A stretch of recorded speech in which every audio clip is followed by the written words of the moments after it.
जय भोलेनाथ। धर्म प्रेमियों, हम आज बात करने वाले हैं माँ गंगा के बारे में।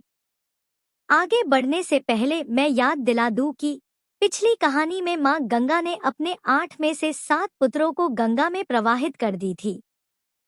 ऐसा क्यों हुआ, इसके बारे में हम इस कहानी में बात करेंगे।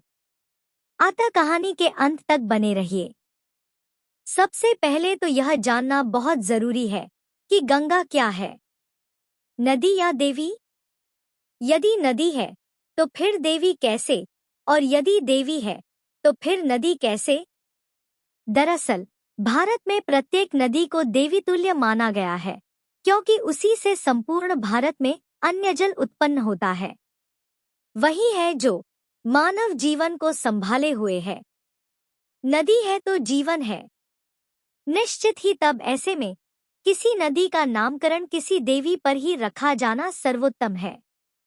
अतः गंगा नदी सर्वोपरि है, हमारी माँ गंगा।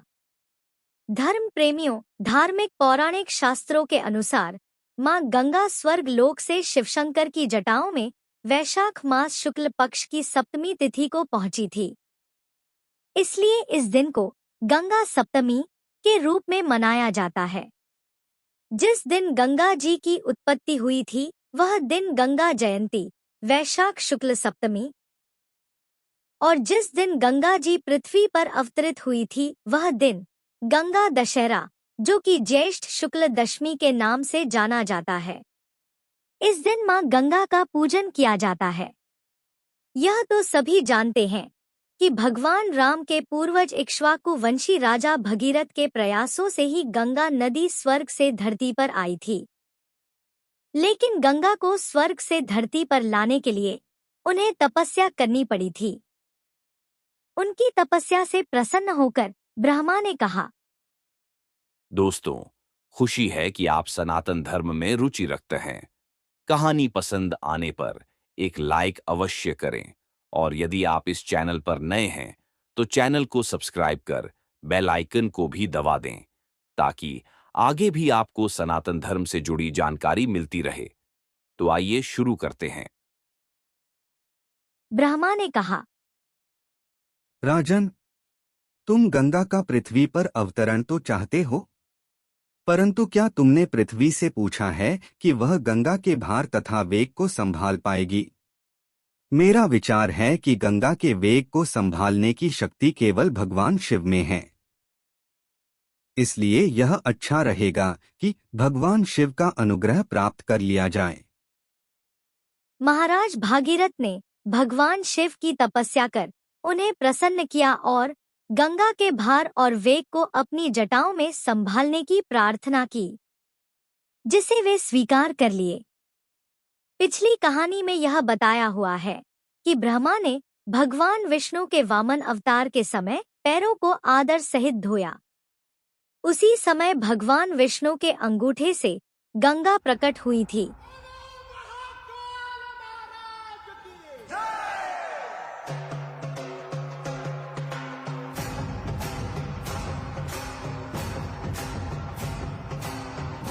पुत्र की कामना से शांतनु के पिता प्रतीप गंगा के किनारे तपस्या कर रहे थे।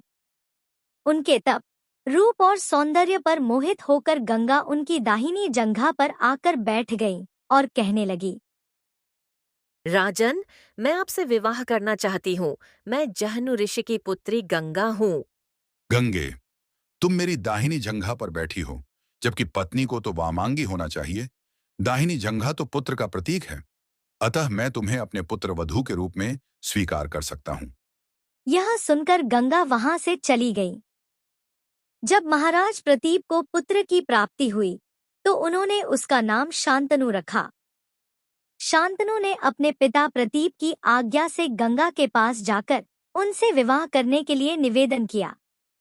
गंगा ने कहा, राजन, मैं आपके साथ विवाह करने के लिए तैयार हूँ, लेकिन आपको वचन देना होगा कि आप मेरे किसी भी कार्य में हस्तक्षेप नहीं करेंगे। शांतनु ने गंगा को वचन देकर विवाह कर लिया। गंगा के गर्भ से महाराज शांतनु को 8 पुत्र हुए, जिनमें से 7 को गंगा ने गंगा नदी में ले जाकर बहा दिया। वचन के बंधे होने के कारण शांतनु कुछ नहीं बोल पाए। जब गंगा का 8वां पुत्र हुआ और वह उसे भी नदी में बहाने के लिए ले जाने लगी, तो राजा शांतनु से रहा नहीं गया और उन्होंने इस कार्य को करने से गंगा को रोक दिया। गंगा ने कहा, राजन, आपने अपनी प्रतिज्ञा भंग कर दी है, इसलिए अब मैं आपके पास नहीं रह सकती। इतना कहकर गंगा वहां से अंतर्ध्यान हो गई।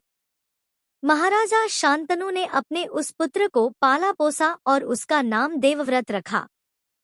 देवव्रत के किशोरावस्था में होने पर उसे हस्तिनापुर का युवराज घोषित कर दिया। यही देवव्रत आगे चलकर भीष्म पितामह कहलाए। एक बार द्यू नामक वसु ने वशिष्ठ ऋषि की कामधेनु का हरण कर लिया। इससे वशिष्ठ ऋषि ने द्यू से कहा कि ऐसा काम तो मनुष्य करते हैं, इसलिए तुम 8 मनुष्य हो जाओ। यह सुनकर वसुओं ने घबराकर वशिष्ठ जी की प्रार्थना की, तो उन्होंने कहा कि अन्य वसु तो वर्ष का अंत होने पर मेरे शाप से छुटकारा पा जाएंगे, लेकिन इस द्यू को अपनी करनी का फल भोगने के लिए एक जन्म तक मनुष्य बनकर पीड़ा भोगना ही पड़ेगा। यह सुनकर वसुओं ने गंगा जी के पास जाकर उन्हें वशिष्ठ जी के शाप को विस्तार से बताया और यह प्रार्थना की कि आप मृत्युलोक में अवतार लेकर हमें गर्भ में धारण करें और ज्यों ही हम जन्म लें हमें पानी में डुबो दें। इस तरह हम जल्दी से सभी मुक्त हो जाएंगे। गंगा माता ने स्वीकार कर लिया और वे युक्तिपूर्वक शांतनु राजा की पत्नी बन गईं और शांतनु से वचन भी ले लिया। शांतनु से गंगा के गर्भ में पहले जो 7 पुत्र पैदा हुए थे उन्हें उत्पन्न होते ही गंगा जी ने पानी में डुबो दिया, जिससे 7 वसु तो मुक्त हो गए। लेकिन 8वें में शांतनु ने गंगा को रोककर इसका कारण जानना चाहा। गंगा जी ने राजा की बात मानकर वसुओं को वशिष्ठ के शाप का सब हाल कह सुनाया। राजा ने उस 8वें पुत्र को डुबोने नहीं दिया और इस वचन भंगता के कारण गंगा 8वें पुत्र को सौंपकर अंतर्ध्यान हो गई। यही बालक द्यू नामक वसु था, जिसका नाम शांतनु ने देवव्रत रखा, जो आगे चलकर भीष्म पितामह कहलाए। श्राप के कारण इन्होंने सारी उम्र दुख झेला। इतना ही नहीं, मृत्यु के समय भी कई दिनों तक वे बाण की सैया पर लेटे रहे। पूर्वक कहना है दोस्तों, अगर आप हर रोज नहीं तो कम से कम सप्ताह में एक बार ही सही, परंतु मंदिर जरूर जाइए। विश्वास रखिए, आप निराश नहीं होंगे। मंदिर भगवान का दरबार है और उनके दरबार से कोई खाली नहीं लौटता। जय भोलेनाथ।